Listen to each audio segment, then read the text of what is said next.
ఇదేంది తమాషాగా ఉంది.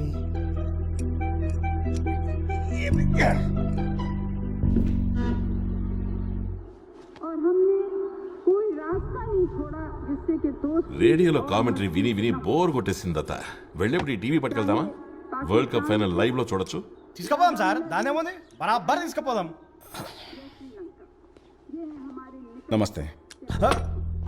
నమస్తే నమస్తే, నేను దత్త, ఈయన కల్కి ఐపీఎస్. మీ గురించి విన్నాను. కూర్చోండి. మీతో కొంచెం పనుండి వచ్చినాం. చెప్పండి. మీ బిడ్డతో మాట్లాడాలి. తను ఇంట్లో లేదు.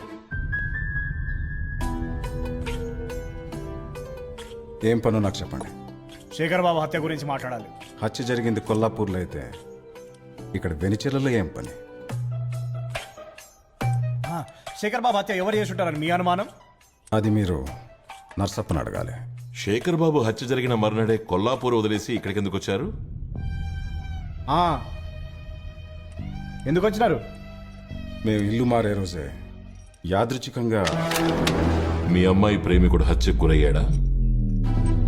వాడిద్దరి మధ్య సంబంధం లేకుంటే మేము ఇక్కడికి వచ్చేవాళ్ళమే కాదు. ఉంది. నా బిడ్డని నేను అందర్ సాహెబుల్లా పెంచలేదు. తను ఉస్మానియాలో డబుల్ పీజీ చేసింది. కొల్లాపూర్కి ఏదో చేయాలని తపన పడేది. అప్పుడే తనకు ఒక ఆలోచన వచ్చింది. కృష్ణానది కొల్లాపూర్ నుండి దట్టమైన నల్లమల అడవుల్ని దాటుకుంటూ ఆదివాసీ గ్రామాల నడుమ అమరగిరి కొండల్ని చీలుస్తూ శ్రీశైలం చేరుకుంటుంది. ఇక్కడ ఒక బోటింగ్ కంపెనీ పెడితే పర్యాటకులు ప్రకృతి అందాల్ని ఆస్వాదిస్తూ శ్రీశైలంలోని పాతాళగంగ చేరుకుంటారని నా బిడ్డ ఆలోచన. మద్రాసాలతో ఆపేమన్నాం, పట్నం పంపించావు.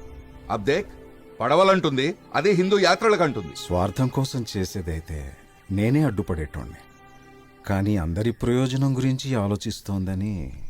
ఈ అచ్చా తరీఖా నయ్యే వకీల్ సాబ్. మతానికి వ్యతిరేకంగా వెళ్తే మంచి జరగదు. మీరు దీంట్లోకి మతాన్ని తీసుకురావద్దు. నేను కూడా ఖురాన్ చదివినా.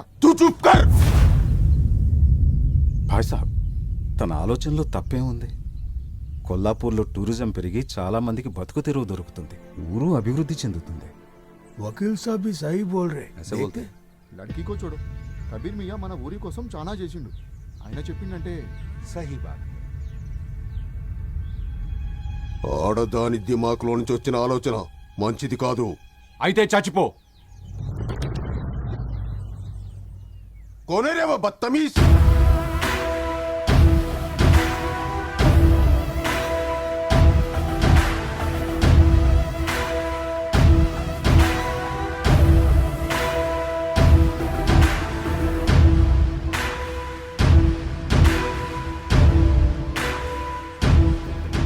శేఖర్ బాబు, ఆడదాని నుండి పుట్టిన పుట్టుకు కూడా మంచిది కాదేమో సలీం మియా. చచ్చిపో. కాలంతో పాటు మన విధానాలు కూడా మారినాయి. మా ముత్తాతలు దండయాత్రలు చేసిరని మేము కూడా గుర్రాలకి కత్తులు తిప్పుతామంటే పోలీసులు నడ్డిరొకటి బొక్కలు దోస్తారు. శేఖర్ బాబు,